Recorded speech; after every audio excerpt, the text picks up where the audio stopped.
길게 보면 올라가는데 그 과정에서 이게 한번 홈이 훅 빠진 거를 크게 두려워할 필요는 없다. 많은 분들이 고통을 크게 느끼는 이유가 상대적 박탈감이죠. 내가 이 세상의 주연 배우는 아닐 거예요. 안녕하세요. 허란 기자입니다. 김일구 하나투자증권 상무님과 함께 더부자 두 번째 시간 가져볼 텐데요. 오늘은 개인이 주식시장에서 돈 버는 방법에 대해서 들어보겠습니다. 안녕하세요. 안녕하십니까. 상무님께서는 개인적으로 어떻게 좀 돈을 버셨나요? 저는 뭐 그렇게 돈을 벌어본 것 같지는 않은데. 왜냐면 주식, 채권, 애널리스트 운용 다 해보셨으니까. 저는 일하는 것에 최고의 가치를 두다 보니까 그러니까 이게 서로 양립하는 관계는 아니에요. 근로소득으로 돈을 버셨네요. 예, 제 휴먼 캐피탈이라고 하죠. 인적 자본을 높이는데 많은 투자를 해요. 지금도 뭐 대부분을 그렇게 하고 있고, 흔히 말하는 재테크, 돈으로 돈을 번다? 이거는 두 번째 일이죠. 저는 이제 계속 일을 해 나가는 것에 더 큰 의미를 많이 부여합니다. 물론 뭐 그렇다고 투자를 안 하는 건 아니지만, 투자를 하다 보니까 어떤 문제가 생기느냐면, 투자를 많이 하면 저도 사람이죠. 네. 제가 산 거 올라가는 거 그것만 올라가라 보이겠지 이 옆에 있는 게 보이겠습니까? 근데 사람들은 저한테 이거 다 보고 네가 한번 이야기해줘. 뭐 좋다 뭐 좋다는 내가 정할 테니까 너는 여기 대해서 좀 균형 잡힌 이야기를 해줘라고 하는 게 기관 투자자들이 저한테 요구하는 거거든요. 근데 제가 요거 사고 요거 올라가라고 있으면 제가 요것들 다 잃게 되는 거죠. 그렇네요. 이해상충의 문제가 사실 직업적 특성 때문에 생길 수밖에 없는 게 있는 건데, 자본시장에 대한 경계하는 마음이 좀 크신 것 같아요. 돈 거리지 말라는 거죠, 한마디로. 맞아요. 여기는 개인 투자자들이 이제 성공하는 경우보다 실패하는 경우가 훨씬 많은 시장입니다. 기관 투자자한테 맡긴다, 뭐 보험 들고 예금하고 뭐 이런 식으로, 또는 펀드하고 이런 것들을 좀 더 많이 권하죠. 거기에 대해서 뭐 나쁘게 보시는 분들은 그런 거예요. 그러니까 그렇게 해서 너희들이 수수료 떼먹으려고 하는 거 아니냐. 그런 거긴 한데, 물론 그렇게 해서 수수료를 받아야지 또 금융기관 사람들이 먹고 살긴 합니다만, 직접 주식 종목을 사고 팔고 뭐 수수료도 거의 없는데, 세금도 거의 없는데, 뭐 이런 걸 하다가 우리 선배들의 경우에는 거의 뭐 90%가 잃었죠. 10%가 좀 벌었고, 아주 많이 번 사람들이 한 두세 명, 100명이면 두세 명이 있고, 뭐 90명은 뭐 대부분 다 잃었고, 뭐 이런 거예요. 그러다 보면 이 돈을 모아서 절로 준 건데, 뭐 거기서 외국인들이 떼간 것도 있고, 경제가 성장하면서 번 돈도 더 있을 건데, 그거 다 모아서 이쪽으로만, 소수한테만 간 거란 말이죠. 그렇기 때문에 개인들이 여러 가지 문제가 있어요. 여러 가지 자본시장에서 성공하기 어려운 여러 가지가 있던데, 자본시장에 제일 중요한 게, 이론적으로 자본시장이 존재할 수 있는 게 정보의 비대칭성이라고 하거든요. 누군가는 그 정보가 있고 누군가는 그 정보가 없는 시장인데, 개인들은 이 정보가 없을 가능성이 굉장히 높습니다. 그렇기 때문에 게임을 반복하잖아요. 뭐 올해 게임은 정보가 있으나 없으나 뭐 그냥 올라갔다 치고 반복하잖아요. 정보가 없는 개인들이 결국은 지게 돼 있는 그런 게임이죠. 개인들이 이제 주식에 대해서 관심을 많이 갖고 하는 거 정말 좋은 일인데, 이거를 지속 가능하고 돈을 잃지 않고 장기적으로 벌 수 있는 방향으로 변화를 조금 어떻게든 시켜야 된다라고 하는 게 저는 굉장히 중요한 일이라고 봅니다. 개인은 주식으로 돈을 벌려면 무엇을 어떻게 투자해야 되는 건가요? 그러니까 투자 일반 원칙이라고 하는 게 그렇게 다르진 않을 거예요. 근데 본인 뭐 지금 하시는 분들도 아시겠습니다. 본인의 패턴을 보다 보면, 아니 이거는 투자가 아닌 것 같은데 싶은 생각을 많이 하실 거예요. 게임하듯이 투자하시는 분들. 예, 뭐 즐기는 것도 좋습니다. 근데 그거는 조금이죠. 저는 투자할 돈의 5%만 그렇게 게임을 하라고 이야기해요. 잃어도 그만, 이런 생각으로. 네, 아니 잃어도 그만이 아니죠. 왜냐면 얘는, 그러니까 우리가 전쟁을 한다고 봐도, 국내에서도 전쟁도 그렇죠. 주력 부대가 있으면 저 앞에 나가서 뭐 이게 뭐 전쟁이 이기려고 하는 게 아니고 정보 수집도 하고 뭐 여러 가지 용도로 이런 부대들도 있어요. 뭐 자기 혼자 출중한 능력, 특공대처럼 그런 데도 있고. 근데 사실 전쟁의 승패를 결정하는 거는 그건 아니거든요. 그렇네요. 예, 그런 거는 그러니까 딱딱 끊어놓고 봐야 되는데, 그래서 그런 것도 가능합니다. 계좌를 따르게 하는 거예요. 계좌를 따르게. 한 계좌에다가 다 넣어놓으면, 나 요거는 오래 가져갈까 생각을 했는데, 이게 이제 뭐 10개의 종목이 있는데, 이거는 나 10년을 가져갈 걸 생각했는데, 이게 어제 좀 많이 떨어졌어요. 그래서 전체 포트폴리오가 마이너스가 턱 나오는 거지. 그걸 몇 번 하다 보면, 이거 팔아버리는 수가 있단 말이죠. 그러니까 아예 내가 장기적으로 가져가려고 하는 건, 아예 증권사를 다르게 하던 그 증권사 계좌를 따로 만들던 해가지고 저쪽에 넣는 거죠. 다른 주머니로 만들어라. 네. 근데 그게 어떤 경제학자는 그런 이야기예요. 다른 종목이 다 똑같은 돈인데 그게 비합리적이다. 괜히 쓸데없이 그런 이야기를 하지만 뭐 흔히 말하는 behavioral finance 이게 행동 경제학? 행동 경제학 측면에서는 되게 제가 볼 때 행동 경제학이라는 건 단어가 잘못된 것 같아요. 습관성 뭐 이런 거거든요. 습관적으로 하는 그런 거를 분석하는 건데 이쪽에 있는 분들은 그런 이야기합니다. 아니 다른 주머니잖아. 그래야지만 당신이 인식 속에서 혼돈하지 않고 장기적인 장기가 가는 거고 그리고 뭐 자기가 쓰는 돈의 한 5% 정도는 요건 내가 매일 요거는 정찰병이야. 그렇죠. 세상이 지금 시장이 어떻게 움직이는지 보기 위해서 나는 원래 안 하던 이런 굉장히 좀 투기적인 종목도 좀 해보자. 그럴 수 있는 거예요. 근데 이거 하다 열받았어요. 이거 팔고 막 이러지 그러지 않으면 말라라.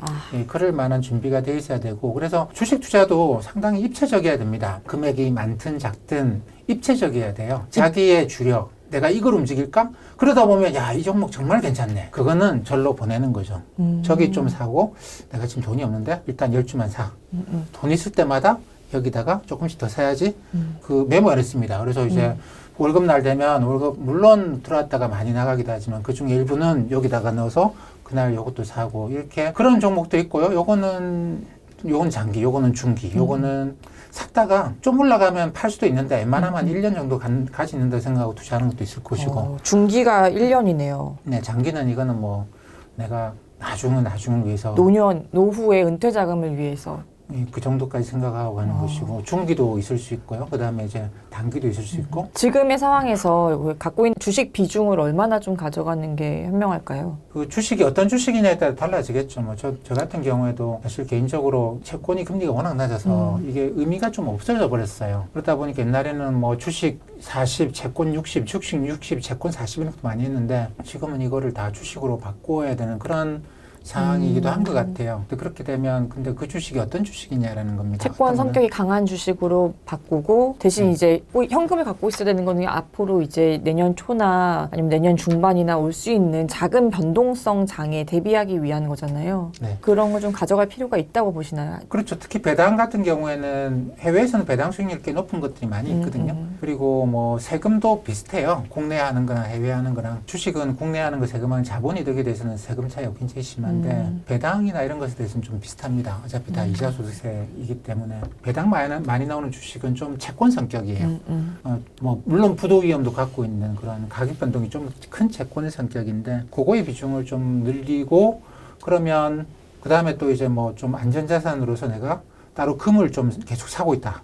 또는 달러를 좀 계속 사고 있다. 그러면 이쪽에 이만큼의 자산이 있으니까 훨씬 더 공격적으로 주식을 할 수도 있는 것이죠. 그렇죠. 그럼 이제 자기가 이 포트폴리오라는 관점에서 보면 뭐 요거는 그냥 뭐 꾸준하게 사고 뭐 배당 받으면 되겠네라는 것도 있을 것이고 한쪽에는 내가 이게 안전자산도 있어야 되는데 그래야지 주가가 폭락했을 때 올해 3월 같을 때도 내가 좀 마음이 덜 아프고 밤잠을 세상에 큰일 난다 이거 큰일 어떻게 하지 이런 걸 좀 줄이려고 한다면 이쪽에서는 또 이것도 좀 꾸준하게 늘려가는 것이고 그러면 이게 이제 어느 정도 돼 있으면 그래 공격적으로 한번 주식 투자를 해볼까 이런 생각도 할 수 있는 거거든요. 근데 그런 어떤 뭐 포트폴리오적인 생각이 없이 그냥 공격적으로 주식하다가 털컥하고 올려버리면 그 다음 순간 머리가 하얘지는 거죠. 그러면 분절매 나가게 되고 그런 문제가 생깁니다. 때문에 판을 짜놓고 공격하는 그런 훈련이 필요하다고 봐요.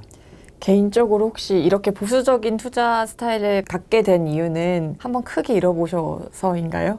원래 성향이 그런 것 같아요. 원래 성향이. 네, 사람마다 성향이 다 다릅니다. 제가 영화 리뷰를 몇 개 봤더니 싸움의 기술이라고 2006년인가 나온 한국 영화예요. 그걸 보여주는데 맨날 맞고 다니는 고등학생이 나옵니다.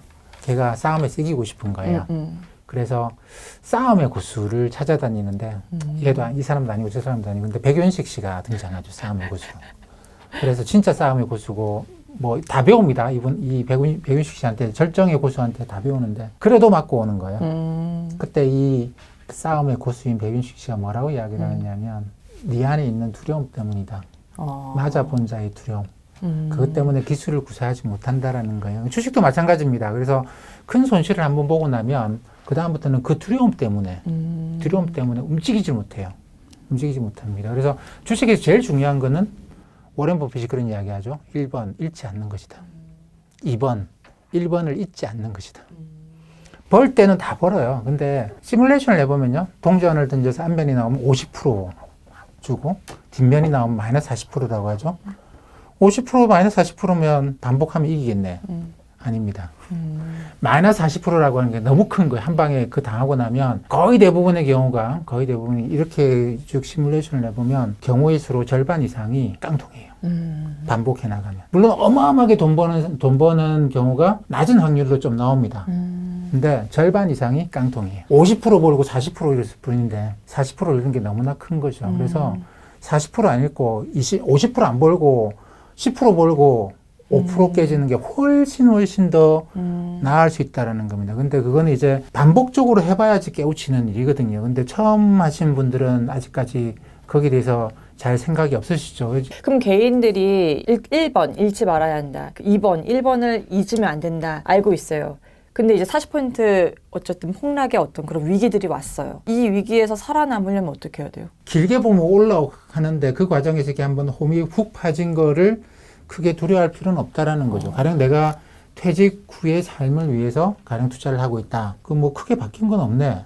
지수는 올라가겠지. 이렇게 생각하면 쉬워요. 근데 그게 아니고 많은 분들이 이제 거기서 고통을 크게 느끼는 이유가 상대적 박탈감이죠. 남들은 이때 들어가서 쫙 오를 때 버는데 나는 이쯤이 돼야 똔똔이 되는 그 상대적 박탈감을 견디는 게 너무 고통스러운 거예요. 내가 이 세상의 주연 배우는 아닐 거예요. 그러니까 남들 제일 좋은 건 내가 가져간다. 내가 스포트라이트 받는다. 아니겠죠. 아마 아닐 거예요. 그러면 뭐 다들 뭐 그러는데 뭐 근데 이번에 새로 들어오는 애들한테는 그만큼의 기회가 있는데 그 비기너스 럭이라고 하는 게 있잖아요. 그 나도 그런 게 있었겠죠. 나는 없었나? 나는 들어오자마자 깨졌나?